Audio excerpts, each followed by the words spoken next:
here called the police. Open the door, miss. And I mean right now.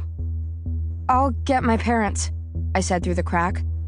I had no idea that my parents were dead, and that we would be the only serious suspects in a double homicide. I was in my last moment of innocence. But who am I kidding?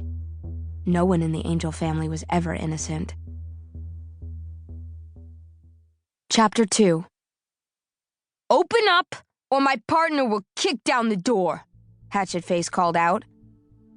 It is no exaggeration to say that my whole family was about to get a wake-up call from hell.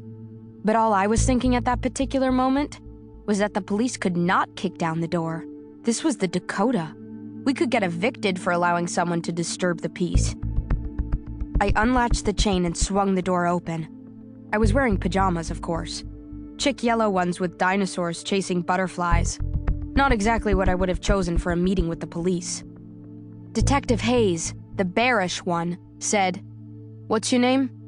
"Tandy Angel." "Are you the daughter of Malcolm and Maud Angel?"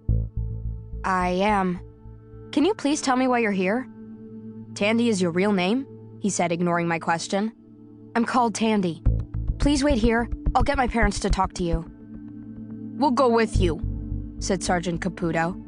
Caputo's grim expression told me that this was not a request. I turned on lights as we headed toward my parents' bedroom suite. I was climbing the circular stairwell, thinking that my parents were going to kill me for bringing these men upstairs, when suddenly, both cops pushed rudely past me. By the time I reached my parents' room, the overhead light was on and the cops were bending over my parents' bed. Even with Caputo and Hayes in the way, I could see that my mother and father looked all wrong. Their sheets and blankets were on the floor, and their nightclothes were bunched under their arms, as if they'd tried to take them off. My father's arm looked like it had been twisted out of its socket. My mother was laying face down across my father's body, and her tongue was sticking out of her mouth. It had turned black. I didn't need a coroner to tell me that they were dead. I knew it just moments after I saw them.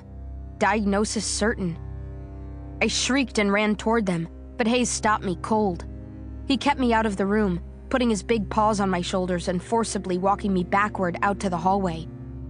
"I'm sorry to do this," he said, then shut the bedroom door in my face. I didn't try to open it. I just stood there, motionless, almost not breathing. So, you might be wondering why I wasn't bawling, screeching, or passing out from shock and horror. Or why I wasn't running to the bathroom to vomit, or curling up in the fetal position, hugging my knees and sobbing, or doing any of the things that a teenage girl who's just seen her murdered parents' bodies ought to do. The answer is complicated, but here's the simplest way to say it. I'm not a whole lot like most girls. At least, not from what I can tell. For me, having a meltdown was seriously out of the question. From the time I was 2, when I first started speaking in paragraphs that began with topic sentences, Malcolm and Maud had told me that I was exceptionally smart. Later, they told me that I was analytical and focused, and that my detachment from watery emotion was a superb trait. They said that if I nurtured these qualities, I would achieve or even exceed my extraordinary potential. And this wasn't just a good thing, but a great thing. It was the only thing that mattered, in fact. It was a challenge, and I had accepted it. That's why I was more prepared for this catastrophe than most kids my age would be. Or maybe any kids my age. Yes, it was true that panic was shooting up and down my spine and zinging out to my fingertips. I was shocked, maybe even terrified. But I quickly tamped down the screaming voice inside my head and collected my wits, along with the few available facts. 1, my parents had died in some unspeakable way. 2, someone had known about their deaths and called the police. 3, our doors were locked, and there had been no obvious break-in. Aside from me, my brothers Harry and Hugo, and my mother's personal assistant, Samantha, were the only ones home. I went downstairs and got my phone. I called both my Uncle Peter and our lawyer, Philippe Montaigne. Then I went to each of my siblings' bedrooms, and to Samantha's too.